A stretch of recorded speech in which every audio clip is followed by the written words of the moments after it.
Hi, I'm here in Perth, Australia, and I'm here with Jonathan Bullen. This is his clinic, and Jonathan's been working with me as an anatomy and motion student since our first course in Australia in 2015, November 2015. So that's nearly 10 years, and finally trusted him enough to let him have a work on my body while we're here this weekend. From my perspective, this was a great experience, although it would be a challenge to work on the founder of it, no pressure. But I thought, what better way to get some feedback and learn the process than be able to work on someone with so much knowledge and experience who can offer that feedback, which would benefit me. And obviously, I was hoping I could offer to kind of finally pay something back to Gary and help him with his own body. I guess when Jonathan's invite to me to have a session was to see if I found out anything new and for him to go through a process with me together, and it was amazing. And we did actually find something new, which to me was utterly remarkable. So we're having a Gary Ward case study. It's the first time someone has assessed me in my own way, honestly, ever. I am in a position where I look after myself every day, and I figured that I'd figured myself out. And so it was super cool to stumble across something, I won't say new, but I fell into the trap that I try and teach people not to fall into. I got stuck in a breadcrumb where I figured I knew what I was doing and how I could manage myself. I know that I move around the injuries to my ankle, my knee, my jaw, and my shoulder. It took me a long time to overcome any movement inhibitions around my umbilical hernia. For instance, I couldn't breathe into my abdomen. So eventually, by filling the hole with my own finger, I was able to start to diaphragmatically breathe. And it's been a kind of a big journey for me.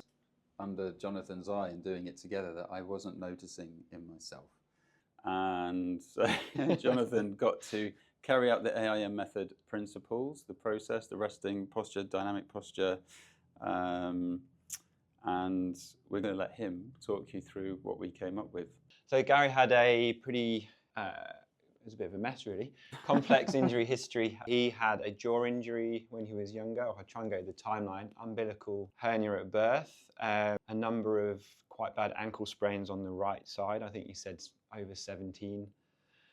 Yep. He had a left ACL, MCL and meniscus, which was 85% removed. Yeah. Right shoulder dislocation with his arm behind. There was a jaw injury, so he fell onto a table, which impacted his jaw. Fractured cheekbone on the left side, both the jaw and the cheekbone were on the left side.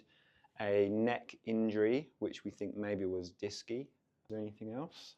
2 broken noses and a scar on his eye.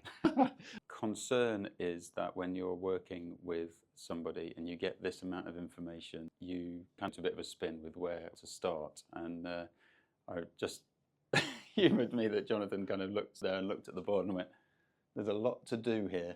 And so we had a discussion which we'll talk about the things. So once we'd done the resting posture and the dynamic posture, it was a case of following the clues and finding the breadcrumbs. So our key areas that we had to potentially look at were Gary's neck, his left shoulder, because we had the anomaly of the left shift with the left shoulder lower. And then there was also around this kind of left hip area were the key things that we kind of on. So obviously going from Gary felt it was his neck. So why did I not look at the neck and why did I look at the shoulder?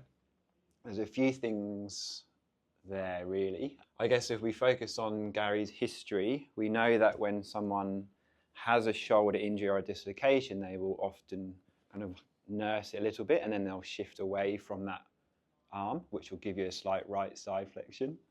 And recently had a lady in clinic where we've kind of gone through this whole assessment, we've looked at everything, we've ruled out this, that and the other, and then she remembered suddenly that she's had a right shoulder pain for 10 years, but it wasn't that bad. She couldn't turn her neck left more than about this, and we just got her to rotate her right arm out and she got full range of movement back in her neck. And I didn't think of that necessarily during the session, but drawing on that bank of experience. All of a sudden it became clear to me that my shoulder rotation, which I do all the time, by the way, and demonstrate all the time and show clients all the time, I suddenly noticed that while the left shoulder's moving, I could feel in the lower half of the humerus, I could feel movement happening at the elbow, but not at the shoulder. You start to think things like, is this just today, or is this like, has it always been like this? Some more ability to posterior tilt your ribs with less of a shift kind of backwards, or we were kind of this initially a hinge. Yeah. And then that also started to get some anterior tilt into your pelvis and a tiny bit of movement into your heels, but we actually looked at your left knee external rotation and talus bone, and that was when it really unlocked both feet and your... A lot changed, I think. A lot changed from my ability to move my skull, the position of my rib cage. The hike changed, didn't it? The drop. It did. When we first looked at your left hike, you actually drifted into your right leg. That's and right. then after we looked at your shoulder, it was when you did your left hike and you actually went into your left leg, Yeah. which maybe was why your knee got cranky. We got there through the resting posture analysis, the dynamic posture analysis, keen eyes from Jonathan, 10 years of AIM experience, plus all his physio experience coming together, some great manual work, some very specific movement work, and all I can say is thank you very much, because I feel great. I've got some discomfort in my shoulder because it's moving, so I'll continue doing that work. Freedom in my jaw, my ribs different, my neck feels different. So finally, I move on to the next breadcrumb, which I'm super stoked about. Thank you very much, buddy.